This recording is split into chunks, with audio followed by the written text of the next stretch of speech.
살다 보면 지치고 힘들 때가 있습니다. 열정적이고 언제나 에너지가 넘치고 마음 먹은 것은 기필코 해내고야만 그런 시간이 계속 될 수만 있다면 얼마나 좋겠습니까? 그렇지만 그동안 에너지를 너무 많이 써버려서 지쳐버린 것입니다. 이럴 때 누구라도 찾아가서 나 힘들어 말할 수 있으면 참 좋을 텐데 말입니다. 눈물 콧물 다 쏟아놓으면서 억울했던 일들, 포기하고 싶었던 심정을 다 털어놓을 수 있으면 속이 후련할 텐데 나이 들면 이거조차 하기 쉽지 않습니다. 무엇보다도 있는 힘을 다해서 앞만 보고 달려왔기 때문에 다른 사람들보다 너무 빨리 왔습니다. 다른 사람들에게서 너무 멀리 떨어져 버려서 주변에 어깨를 기대고 의지할 수 있는 사람조차 없어져 버렸습니다. 어려움 없이 평탄할 때는 잘 지내다가 어려움이 닥치면 당황스러워합니다. 이게 왜 이러지? 이러면 안 되는데. 그러나 이러면 안 되는 게 아닙니다. 원래 삶에는 오르막이 있고 내리막도 있습니다. 우리는 올라갈 때는 좋아하다가 내려갈 때는 마치 뭐가 잘못된 것처럼 불안해하고 낙담해 합니다. 하지만 이런 때는 나는 과연 누구인가 자신을 돌아볼 수 있는 기회입니다. 내가 가지고 있는 장점이 무엇인가? 나의 약점은 어디에 있는가? 지금 내가 무엇을 할 수 있는가? 다시 말해서 나한테 남아있는 기회는 어떤 것인가? 마지막으로 지금 내가 부딪히고 힘들어하는 장애물은 무엇인가?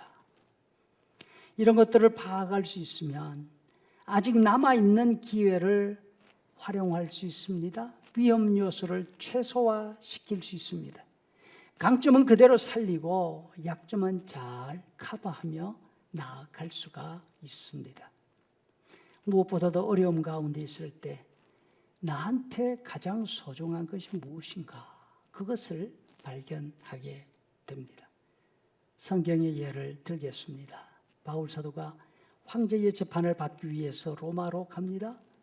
배를 타고 가는데 폭풍을 만납니다. 배가 더 이상 정상적으로 항해할 수 없게 되었습니다. 바람에 떠밀려 가다가 암초에 걸리는 것이 큰 걱정입니다. 배가 파손되지 않습니까? 뱃사람들이 배를 가볍게 하기 위해서 배에 실린 물건들을 바다에 던지기 시작합니다. 먼저는 배에 싣고 가던 상품들을 버립니다. 그 다음에는 항해에 꼭 필요한 배 도구들을 내버립니다. 그래도 배를 가볍게 해야 됩니다. 이제는 뭘 더 버려야 합니까? 모든 걸 다 버려도 맨 마지막까지 버리지 못하고 가지고 있어야 할 것이 있습니다. 그것은 바로 양식입니다. 먹지 않으면 살아남을 사람 아무도 없기 때문입니다. 바울은 모든 것을 다 버리고 지쳐있는 사람들 앞에 서서 말합니다. 우리가 다 잃고 배까지 잃었지만 다행스럽게 우리 가운데 한 사람도 죽지 않고 다 살아날 것입니다. 바울 사도는 양식보다 더 중요한 것이 무엇인지 알고 있었습니다.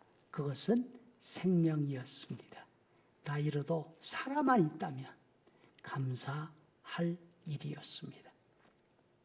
그런데 사람들은 어려움을 당하게 되면 너무나 쉽게 자포자기 합니다. 바울 사도는 고린도 성도들에게 말씀합니다. 사는 일이 사자와 맞붙어 싸우는 것처럼 힘들고 어렵습니까?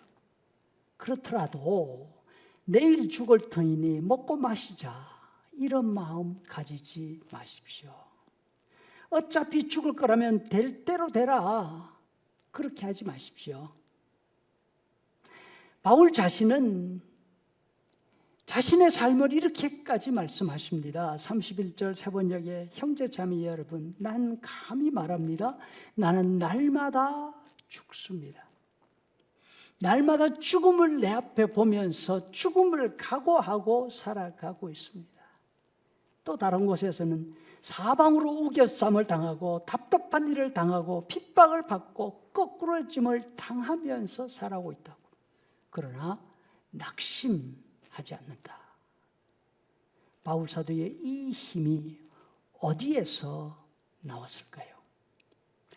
에베소에서 굶주린 사자떼처럼 덤비는 군중들 앞에서 침착함을 유지할 수 있었던 비결이 무엇이었을까요? 그것은 바로 부활에 대한 확신이었습니다. 삶은 죽음으로 끝나는 것이 아닙니다. 부활이 있습니다. 세상 사람들은 죽음만 바라봅니다. 그래서 죽지 않고 사는 길을 찾습니다. 그래도 죽을 거라면 살아있는 동안이라도 내 마음대로 먹고 마셔야 되겠어. 그래야 죽어도 덜 억울하지. 이렇게 생각합니다.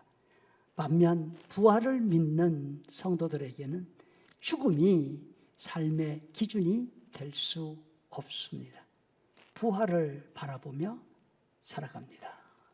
살아있는 동안 내게 가장 소중한 것이 무엇인가? 내가 죽는다 하더라도 꼭 이루어야 될 것이 무엇인가? 그것을 생각합니다. 그래서 예수님과 함께 부활했을 때에 후회하지 않을 그 삶을 살려고 애를 쓰는 것이죠. 우리 성도들이 가장 경계해야 할 말이 있습니다.